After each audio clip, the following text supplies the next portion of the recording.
Hello everybody and welcome back to the channel. It's your boy Shad, and today is kind of a little bit of an impromptu video. I don't have a script or anything for this. The big topic of yesterday on NBA Twitter was the Nuggets having a lot of significant interest in Zach Lavine. Initially, you look at it and like, okay, Zach Lavine comes into the team. He would add a scoring boost. He would add a creation boost. But when you look at the specifics of what that trade would look like, it would involve moving MPJ. And just based off of the reaction on Twitter, it's a polarizing trade scenario for a lot of people in this fan base because there's a lot of valid points on either side, right? I'll state right now that I personally do not want MPJ traded for Zach Lavine. I am not necessarily a fan of MPJ getting traded, I think, in general, but specifically for Zach Lavine, I don't think I would want that deal to be done. So the outline of the deal, I'm guessing, would look something like MPJ and Zeke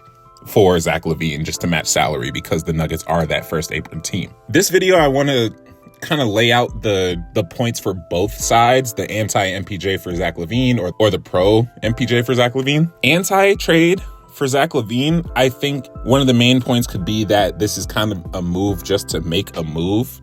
And this isn't to say, obviously, that Zach Lavine is a bad player. He's a really good player, 21 points a game. 5 and 4, I believe, on the assist and rebounds. He's a really good three-point shooter at 40%. I think what you would lose when it comes to giving up MPJ for him is going to be pretty detrimental. This is a bottom 5 rebounding team, and this is a defense that is not very good.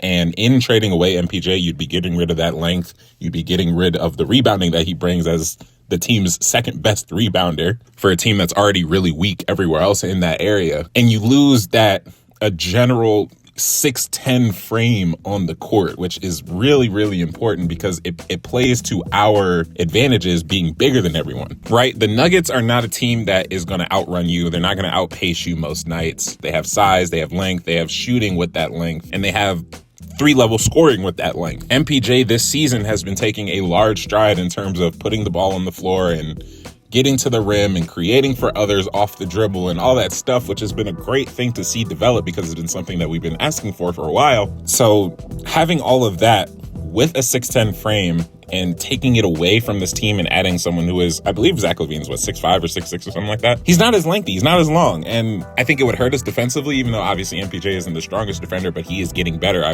would say that his length lends a lot to what his defense could be, especially when it comes to shutting off offensive possessions with rebounding or just getting up a contest in general. We'd lose that if we bring in Zach Lavine. It also drops us down a forward. Zeke Naji wasn't playing anyway, but that's now 2 forwards that we would be down. So then it would be an undersized 1 through 3. It would be Jamal Murray, Zach Lavine, and Christian Braun, who would probably have to move to small forward, who, granted, we all know Christian Braun is a really good defender. He's also 6'6". He also doesn't have the longest arms. And I think having him match up against even bigger wings with him having to play at that 3 spot, I don't know how much I really enjoy that. I'm not trying to take away from what he's done and what he can do because we've obviously seen him lock up and guard bigger players, but I just don't know how I would feel about him having to play a bigger, quote unquote, bigger position. Another anti-trade thought that I have and have been seeing is that it doesn't really fix anything. This is a move. And I partially agree with this. I think it would be a move just to make a move, specifically with Zach Lavine. There are other trade people that we could be talking about, which we will get to in a little bit. There are other scenarios out there that would bring back more of what we would need. Not saying it would fix it, not saying it would solve everything, but it would be more of what we would need. I'm not a fan of them making a trade just to make the trade. I think it's rash. I think it screams desperation. I think if you're doing it just to make a move, I'd rather you just not make a move and let us figure the shit out from the inside and figure out what the season's going to look like, because we don't have a losing record. We're not 500 anymore. We're catching our stride. There are a couple players on the team that are catching their stride. The chemistry is clicking again, and Russell Westbrook's playing good. Jamal Murray's had a couple good games. Just had the game winner, of course. I think the team, more or less, is trending in a better direction than when I saw at the start of the year. And doing a trade in the midst of that, I think, does bring in a lot of different it brings in a lot of tiny little bit of problems on their own.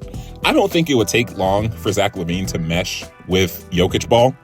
I think him as a cutter and as an off-ball player playing next to Josh Giddey and Kobe White, who both have the ball at times, I think he's a really good off-ball player. I think he's a really good on-ball creator. What that chemistry loss with losing MPJ would look like on the court, that's purely speculation. Obviously, I don't have a concrete answer, nor would anybody. But that's just something I've been thinking about. I think Zach Lavine is obviously a better 3-level scorer than Michael Porter Jr. is. He's just a better scorer / offensive player in general, and he would add a lot to this offense. If we were going to go into the route of wanting to be a hyper offense, if we're just going to concede the fact that the defense is going to be bad and don't really want to fix that issue, then okay, I can see being pro Zach Lavine. I can see him being an offensive explosive. He would be explosive in this offense, cutting back door and taking catch and shoots when the defense collapses on Jokic or Jamal or AG or whoever. I think he would be a really good outlet and a really good option for this team. I also think that he is a better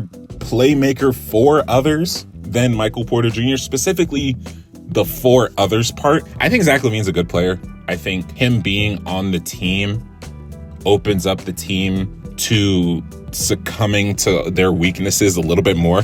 I feel like that's the ultimate con when it comes to this type of trade. The ultimate pro is that you just become probably the best offense in the league. Like straight up, someone who can create on ball. I want to stress that point. The creation on ball. Michael Porter Jr. is not the best dribbler. He's not the best on ball creator. He doesn't have so many of his shots, I should say, are assisted and they come off the back of someone else playmaking for him, which is great because, he's an emergency valve. He's an outlet. Like, hey, 3 seconds left. We know MPJ can get the shot up over anybody. He's 6'10", and he's going to shoot the ball at a near 40% clip from 3.